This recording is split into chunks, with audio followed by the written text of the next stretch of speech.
My parents forced me to sign over my business to my brother. When I was 19, now I own the company again, and they're the ones asking for help. I'm a 26-year-old guy, and I started my first business when I was just 17 because no one else believed in me. Growing up, I was always the second son.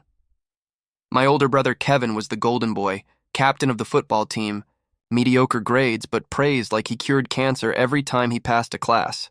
Me, I was the quiet one, the one who liked to tinker with old laptops and stay up late coding or reading forums about tech startups. My parents never understood it. "Why don't you be more like Kevin?" My dad would say. "He actually has direction." My mom once told me, dead serious, "Fantasy isn't a career, sweetheart." So I stopped talking to them about my dreams altogether. At 17, while Kevin was out getting drunk and crashing the car Dad bought him, I was hustling.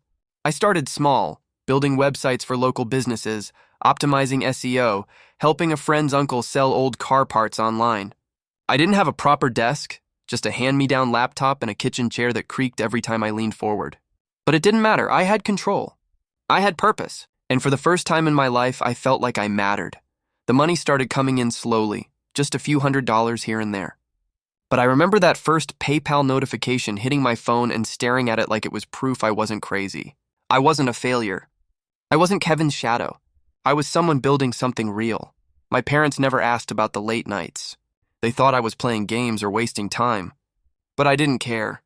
That business became my escape. It was my secret rebellion, my quiet revolution against a house that never saw me, and that business, it didn't just grow. It saved me from becoming the bitter, invisible man they always expected me to be.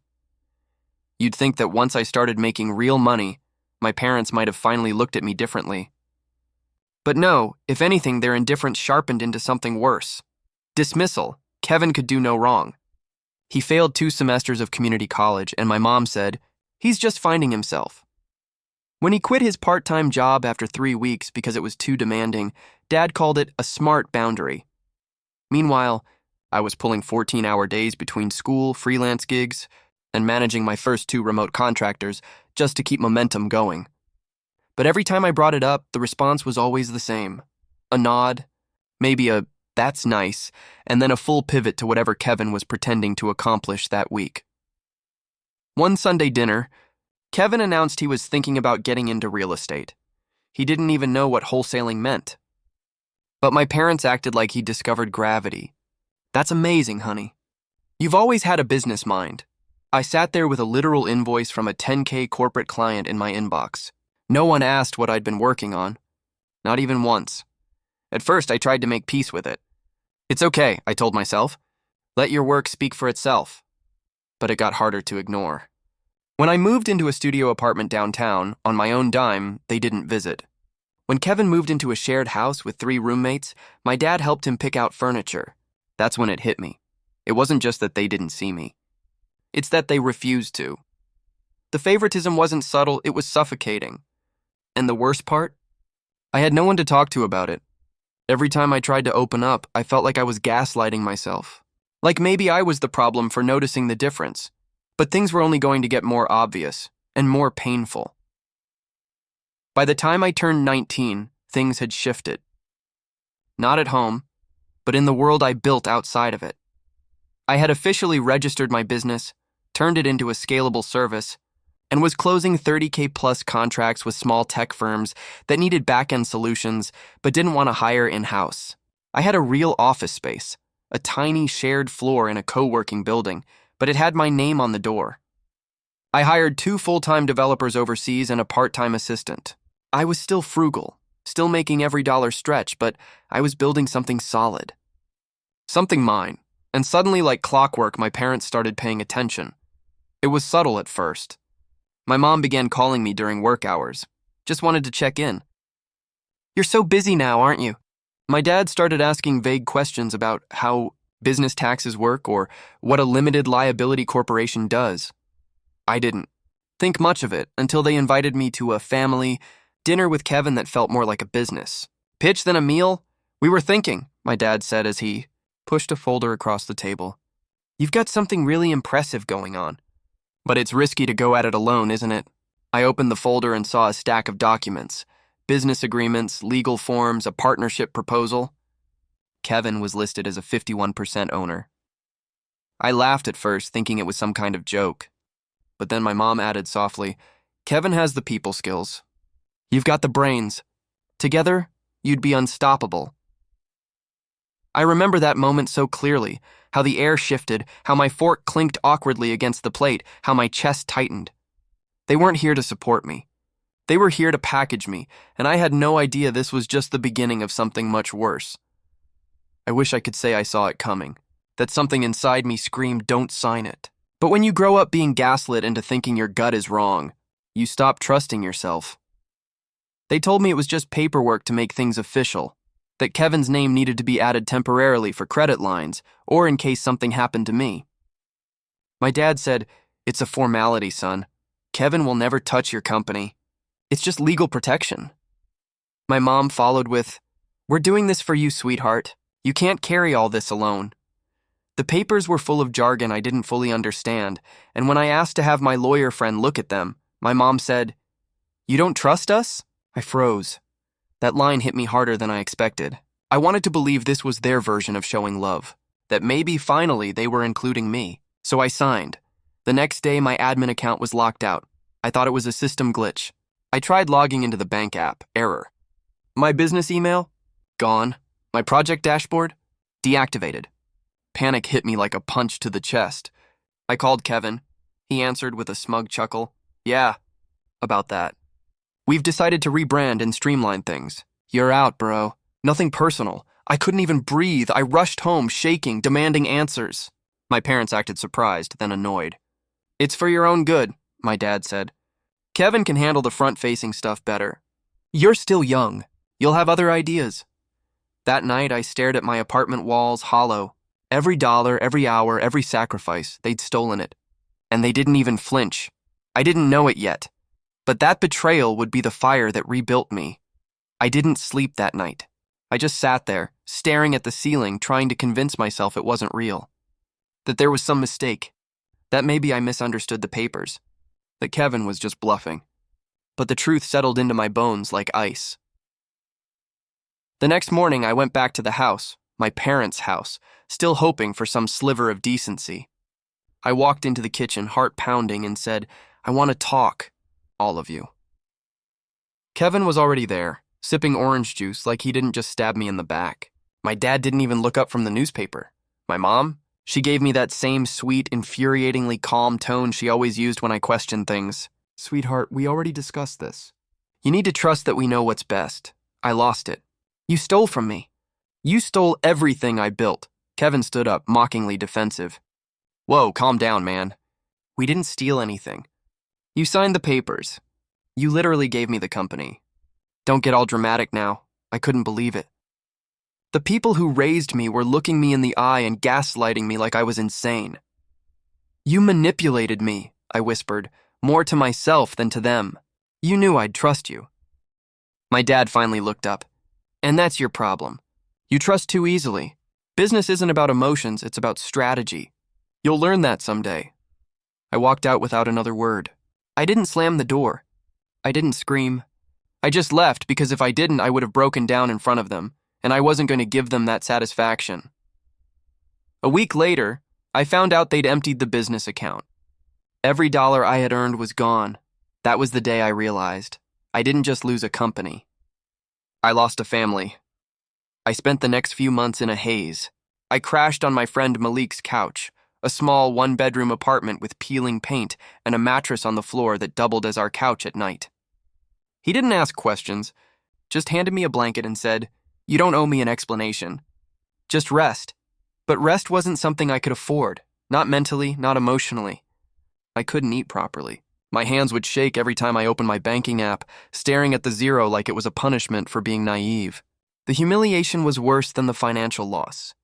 My parents, my own blood, had decided Kevin's potential was worth more than my actual results. And the people I loved most didn't even blink while ripping everything away from me. I applied for retail jobs just to keep the lights on. Minimum wage, folding jeans, sweeping stockroom floors. One night after my shift, I broke down in the alley behind the store, vomiting from stress. That was my rock bottom, But something inside me snapped in a different way that night. Not the kind of snapping that leads to recklessness, but the kind that creates focus. I realized that no one was coming to save me. Not Malik, not some miracle investor, and definitely not my family. I started over. I pulled out an old laptop I'd stored in a backpack, the same one I used when I first started coding. I signed up for freelance platforms under a pseudonym, just a burner name so Kevin wouldn't sniff me out. I redid my portfolio, updated code samples, and pitched like a machine. 2 jobs turned into 5, 5 into 10, and slowly I started building again. Not out of hope, but out of rage. Quiet, simmering, calculated rage. I wasn't just rebuilding a business anymore. I was building proof that they bet on the wrong sun. The rage didn't fade. It evolved. It became strategy. I stopped thinking like a victim and started thinking like a ghost. I erased my digital footprint. Bought a new phone.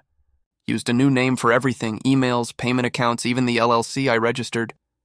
If Kevin or my parents ever searched for me online, they'd find nothing but silence. I wasn't rebuilding the same business. I was engineering a smarter, leaner, more powerful version of it. I dove deep into AI integrations, automated client onboarding systems, and brought in a cybersecurity angle that made my services 10x more valuable. While Kevin's version of my old brand stayed stagnant, polished on the surface but hollow underneath, mine was adapting fast. The best part? Clients started finding me again. They didn't even realize I was the same guy behind the original company. All they knew was that this new brand worked better, faster, and more reliably. "You remind me of a guy I used to work with," one said during a call. I just smiled and replied, "Must have been a smart dude." By year 2, I had a fully remote team, 8 people across 3 countries. I paid them fairly, I trusted them, and they trusted me. We weren't just doing good work, we were winning. Quietly, relentlessly.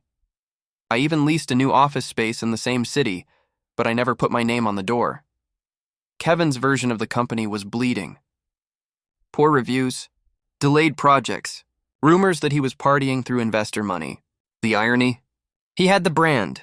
I had the results, and I wasn't finished. Because I knew something he didn't.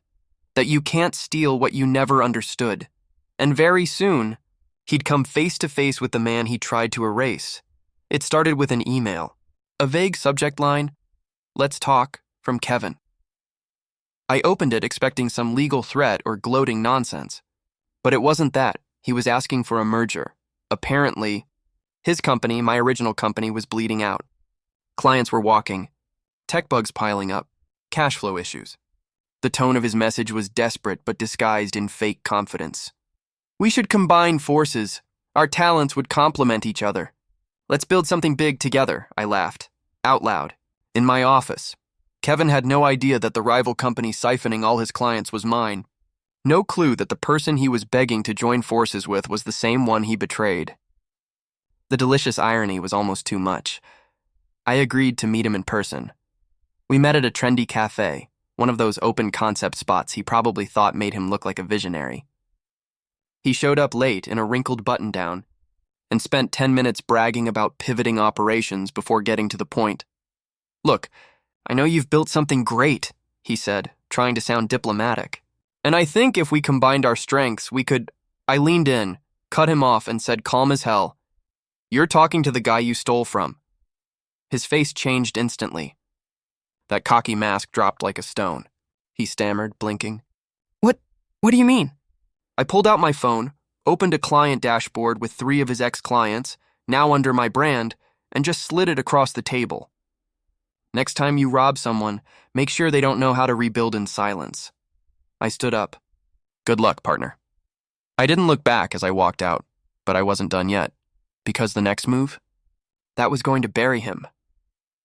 While Kevin was busy throwing around buzzwords and bleeding clients, I was working in silence with a lawyer who specialized in business litigation and intellectual property. For months, I'd been gathering evidence, quietly building a case. See, when my parents forced me to sign over the business, they got greedy. In their rush to steal everything, they skipped over a crucial detail. They never properly filed for the transfer of the intellectual property. The name, the code base, the systems I built, still legally mine. There were loopholes in their paperwork, and my lawyer knew exactly how to twist the knife. We drafted a cease and desist. We filed an injunction to freeze their accounts pending ownership disputes. And just to top it off, I negotiated with a logistics company that handled all of Kevin's back-end services and bought them out through a shell entity. It cost me almost everything I had left in liquid funds. But it was worth it. Because the day Kevin woke up and realized his servers were offline, his employees were locked out and his email bounced every client inquiry, that was the day he realized he was playing chess against someone who knew the board better than he ever could. He called me 15 times, left voicemails, texts, even sent one of our old mutual friends to talk it out. I didn't respond. I didn't need to. The lawsuit became public after 48 hours. Former clients backed me up. Old emails, timestamped code commits, former developers who confirmed I was the one behind the product. Kevin panicked. My parents? Radio silence. I imagine they were scrambling to figure out how the lesser son outmaneuvered them all. But I wasn't even finished yet, because reclaiming what's mine was only the beginning. Now, I was going to own the name, the legacy, and the narrative. The court ruling came faster than expected. My lawyer called me early on a Thursday morning and simply said, "It's done. You're back in control." I didn't cry. I didn't cheer. I just sat there in silence for a full minute, letting the words wash over me. After everything, years of betrayal, humiliation, erasure, I had taken back what was mine. Not through begging, not through hoping they'd change, but through sheer force of will. The next day, I walked into the very same office they once kicked me out of. The receptionist, new, probably hired during Kevin's reign, stood when I entered. "Can I help you?" I smiled. "No need. I'm the owner." Her eyes widened as I walked past her desk. I made my way down the hall, every step echoing louder than the last, and opened the door to the main conference room. Kevin was there. He looked like a ghost. Sunken eyes, pale face, hair disheveled like he hadn't slept in days. "You can't just walk in here," he snapped, already defensive. I dropped a folder on the table. "That's the official notice. Effective immediately, this company is under new ownership. Or rather, original ownership," he skimmed the papers. His lips trembled. "I'm offering severance packages for the staff," I continued calmly, "but not for you." "You're seriously going to leave me with nothing?" He spat. I tilted my head. "You already took everything." "I'm just correcting the math," he tried to bluster, tried to guilt. "What would Mom and Dad say?" That was the first time I laughed. "Ask them. Maybe they'll pick up your calls," and with that, I walked out of that room, not as a broken brother, not as a betrayed son, but as a man who finally took back his name. But life had one more surprise waiting, because karma wasn't done yet. It started with a knock on my apartment door, a sound I hadn't heard in months. I checked the peephole and froze. It was my mother. I didn't open it right away. I just stood there, watching her shift awkwardly from foot to foot. Her once perfectly styled hair was pulled back messily, and the woman who used to look through me now looked smaller, like the air had been knocked out of her. When I finally opened the door, she looked up and gave me a soft smile, like none of it had happened. "Hi, sweetheart," she whispered. "Can we talk?" I let her in, barely saying a word. She walked in like a guest in a stranger's home, looking around like she didn't recognize the man standing in front of her anymore. She started rambling. "We didn't know Kevin was struggling this much. Your father's retirement account was tied to the business. We thought it would turn around." And then came the punchline. "We were hoping maybe you could help us. Just until we get back on our feet." I didn't get angry. I didn't even raise my voice. I just stared at her and said, "You watched me get destroyed. You stood by and did nothing while Kevin stripped me of everything I built. And now that you're the ones drowning, you want me to throw you a life raft?" Tears welled up in her eyes. "We made a mistake." "No," I said coldly. "You made a choice." She offered to work, said she'd answer phones, clean the office, anything. And that's when I realized what true power feels like. Not revenge. Not money. But the ability to say no with peace in your chest. "I'll think about it," I said, "but don't wait on me." As she walked out, defeated, I knew it wasn't over. Not until I made my peace. A few weeks passed. I didn't reach out. Didn't return calls. My father sent one email, short and cold. "We're disappointed in how you're handling this." I didn't respond. I wasn't handling anything. I was living, maybe for the first time, my company was thriving.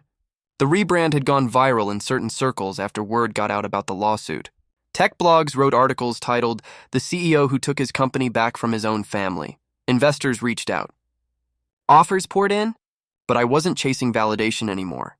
I was healing. Therapy helped. So did journaling. So did the quiet nights, walking home alone with earbuds in, letting the city noise remind me that I exist outside of their shadow. I stopped needing closure from my parents because I finally understood. People who benefit from your silence will always resent your voice. But I still remembered everything they did. So one afternoon, I boxed up a few things. An old photo of our family from better days, a printout of the original business plan I wrote at 17, and a note. I didn't address it to anyone. I just wrote, "You took everything from me, and I still found a way to forgive you. But not for you, for me. Because I won't carry your weight anymore. I built something you never believed in. And now, you're asking for help from the dreamer you once called a failure." Then I added a final line. "I don't hate you. I just don't owe you anything anymore." I mailed it. No return address. No need.